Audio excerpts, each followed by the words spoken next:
Olá pessoal, bem-vindos a mais um devocional aqui no Além da Canção e estamos dando continuidade à leitura de Eclesiastes. Já estamos hoje chegando à metade do livro, olha que feliz. Eclesiastes 5 e 6 é a leitura de hoje. Se você ainda não fez, faça agora para a gente refletir melhor a respeito. Vou reler com você os primeiros versículos de cada capítulo. 5 e 1 diz assim: guarda o pé quando você entrar na casa de Deus. Chegar-se para ouvir é melhor do que oferecer um sacrifício de tolos que fazem o mal sem se dar conta. E aí a gente lê o verso 2 do capítulo 6. Diz assim: aquele a quem Deus conferiu riquezas, bens e honra, e nada lhe falta, o que a sua alma deseja, mas Deus não lhe concede que desfrute disso, ficará para um estranho. Também isso é vaidade e grande mal. São vários conceitos práticos no texto de Eclesiastes 5. Ele faz algumas reflexões e dá alguns conselhos sobre coisas, às vezes, que uma não tem necessariamente a ver com a outra. A primeira coisa que ele fala é sobre não fazer sacrifícios de tolo, né? E ele fala que é melhor ouvir a voz de Deus e guardar os pés, ou seja, ser uma pessoa que tem cuidado com a vida por completo. É melhor ser esse tipo de pessoa do que oferecer sacrifícios de tolo, né? Principalmente ao entrar na casa de Deus, ter cuidado com isso. Às vezes o seu levantar de mãos, o seu e o meu também, o seu glória a Deus, o seu aleluia, se não vem acompanhado de uma vida sacrificial, de alguém que ouve a voz de Deus e de alguém que guarda os pés, ou seja, que tem cuidado com o que faz, por onde anda, o seu glória a Deus, o seu aleluia, o seu sacrifício é de tolo e é em vão. E ele ainda continua dando alguns conselhos, né? Por exemplo, ele fala para ter cuidado com as palavras, porque na multidão delas, muitas vezes, mora a tolice, não é? E ele dá um outro conselho sobre termos cuidado, porque às vezes a gente fala a respeito de coisas que nós não sabemos. Nós falamos a respeito do que vemos, mas nós não vemos nenhuma história por completo. E ele fala: só Deus que está no céu vê tudo e sabe sobre tudo. Ele segue dando mais conselhos, como por exemplo, se você fizer um voto, cumpra-o, não demore-se em cumprir um voto diante do Senhor. Se você fez um voto do mais simples que seja, né? Deus sabe aí o que foi que você colocou no seu coração, talvez a partir de uma porta que se abriu, a partir de uma enfermidade que foi curada.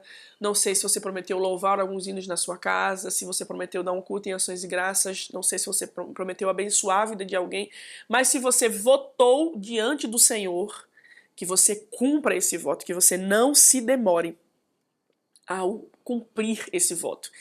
Ele segue aconselhando, como por exemplo, se vermos injustiças, ao vermos injustiças, que a gente não se alegre com isso.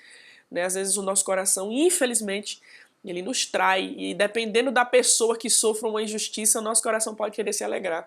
E ele traz um conselho para que a gente não permita que isso aconteça. Outro conselho que ele dá, e que ele vai fazer isso durante todo o livro de Eclesiastes, nós já vemos e continuaremos vendo, é para ter cuidado com amor ao dinheiro. Porque quanto mais persegui-lo, quanto mais o perseguimos, menos seremos satisfeitos. É como um grande saco sem fundo, né? Perseguir ele, perseguir o dinheiro não nos fartará. Então tem que ter cuidado com esse amor ao dinheiro, até porque, segundo suas reflexões, muitas vezes um trabalhador, uma pessoa simples, né, um trabalhador com horas ali, né, durante sua semana, horas trabalhadas, ele dorme mais tranquilo do que uma pessoa que tem muito dinheiro, de uma pessoa que é muito rica. Porque ele fala que quanto mais dinheiro, mais responsabilidade, né? Quanto mais se aumenta a fazenda, mais empregados se tem, então mais gastos, mais responsabilidades. Ele continua sempre aconselhando a termos cuidado com a avareza, né? Inclusive os ricos que retêm tudo para si mesmo. E na maioria das vezes eles podem ter um dano no futuro. Por exemplo, eles guardam tudo para si eles retêm tudo que tem para si, sem deixar abençoar, sem deixar transbordar para a vida de alguém, e no futuro ele pode sofrer um prejuízo do nada, ou simplesmente morrer do nada e deixar tudo para alguém. Então, termos cuidado com a avareza. Se você é rico e está assistindo aqui esse conteúdo, porque não é que Deus não ame quem é rico, gente. Às vezes a gente tem a noção de que Deus só ama quem é pobre, quem não tem nada, quem não sei o quê. Não. Ele só aconselha sempre que sejamos cuidadosos, porque no mesmo texto, inclusive no mesmo capítulo, ele fala para comer, beber e alegrar-se, inclusive os ricos. Ele diz: se você tem riquezas, é um dom de Deus. Deus te deu. E ele fala: desfrute disso. E reconheça isso, reconheça que o que você tem vem da parte de Deus e alegre-se com isso. E aí a gente já vai para o capítulo 6, né? O capítulo 6 é um daqueles capítulos que chocam com as afirmações de, de Salomão. Ele começa dizendo que tem gente que tem, inclusive nesse texto que nós lemos, tem gente que tem riquezas, bens e tudo mais, mas não recebeu de Deus poder para desfrutá-las. É como se ele dissesse, em uma das versões, ele fala que essa pessoa é como se estivesse enferma.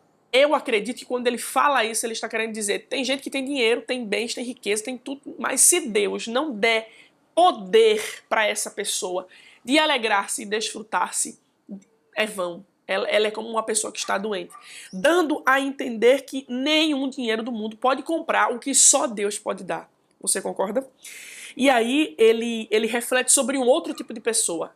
É uma pessoa que vive bem, que tem muitos filhos, tem uma vida boa, mas não se farta do bem.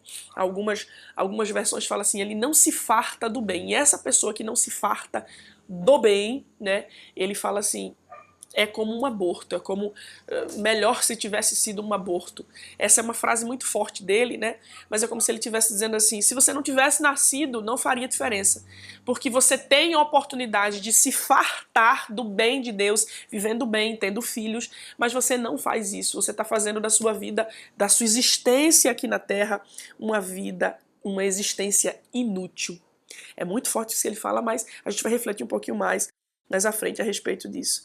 E ele reflete no restante do capítulo o que seria, né, o que valeria mais, o que é que um homem poderia ter além da vaidade, né? Ele, assim, o que é que um homem tem além da vaidade? Ele tem hora que ele tem umas conclusões assim dolorosas, né? E ele diz assim, e ele fala também o que seria bom de verdade para o homem que muitas vezes gasta a sua vida deliberadamente.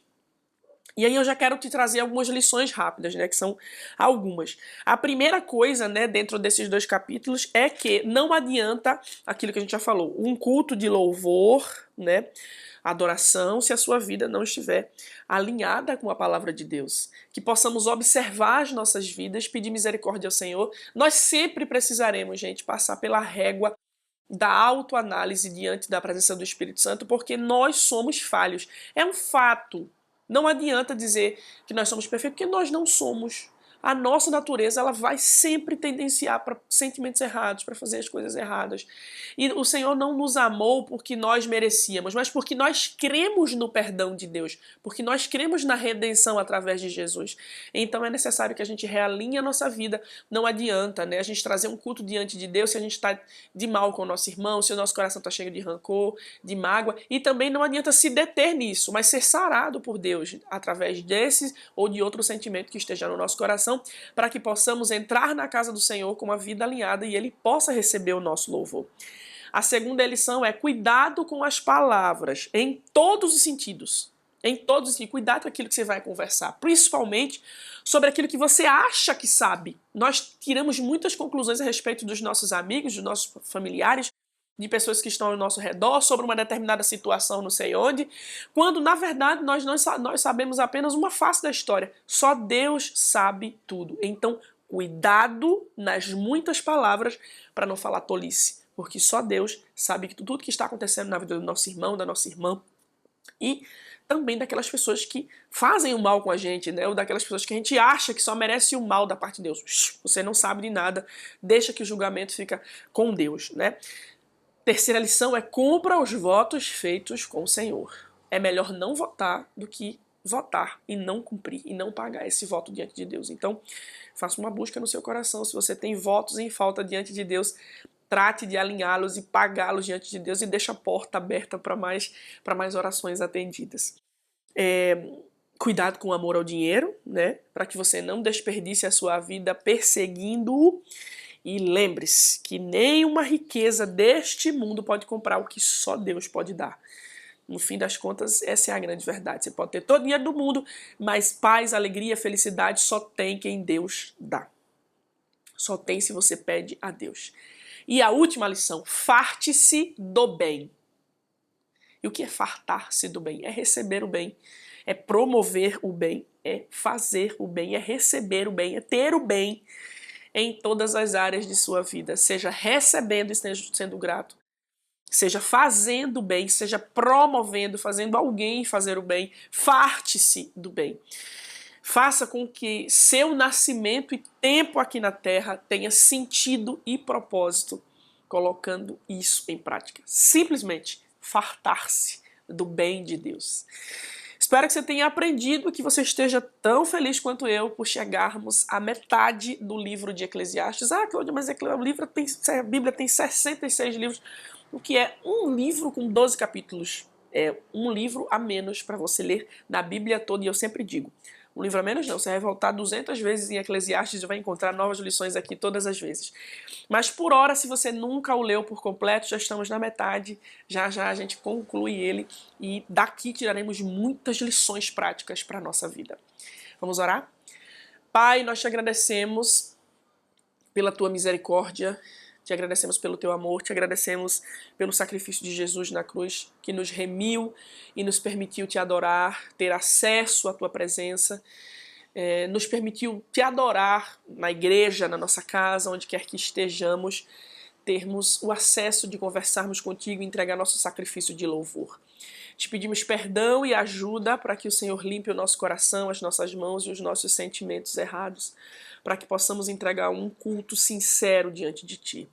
Nos ajuda a valorizar a nossa vida, a fartar-nos do bem, nos ajuda a entender que nem toda a riqueza do mundo nos fará ter o que só o Senhor pode nos dar, nos ajude a entender que todo o bem que temos vem da Tua parte e nos ajuda, Senhor, a termos uma vida que Te agrade em todos os sentidos, desde que a escolha das nossas palavras, desde as nossas ações, para que possamos fazer o bem, para que possamos receber o bem da Tua parte e a nossa vida por completo e a nossa existência aqui na Terra tenha sentido e propósito, porque estamos vivendo com muito esforço e com muito amor através da Tua palavra. Obrigada por tudo, Pai, em nome de Jesus. Amém e amém.